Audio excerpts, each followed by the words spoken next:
High বন্ধুরা, বাপের বাড়িতে থাকাকালীন আমি কড়াইশুঁটির কচুরি বানিয়েছিলাম, তো সেই ভিডিওটাই তোমাদের সঙ্গে শেয়ার করছি।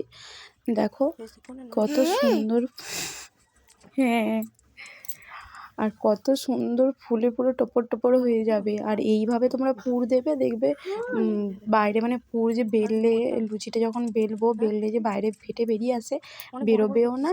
আর তোমরা যখন ভাজলেও বেরোবে না। এভাবে করে দেখতে পারো। আমি আগে পুরগুলো গোল গোল পাকিয়ে রেখে দিয়েছিলাম, তারপরে লেচির মধ্যে দিয়ে দিয়েছি। দেখবে তোমরা কত সুন্দর ফুলবে। তো গরম পড়ে গেছে, ভাবলাম যে এখন কড়াইশুঁটির দামটা অনেকটাই কম, তো করেছিলাম সেই হিসাবেই। দারুণ লেগেছিলো খেতে। তো তোমাদেরকে আমি একটা কচুরি খুলে দেখাবো কতটা সুন্দর হয়েছে। আর ভালো লাগলে অবশ্যই লাইক করো।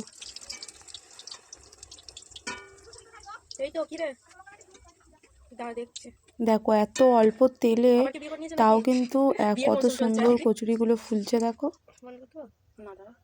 তো তোমাদের আমি একটা কচুরি ছিঁড়ে দেখাচ্ছি। দেখো, এই দেখো কতটা সুন্দর।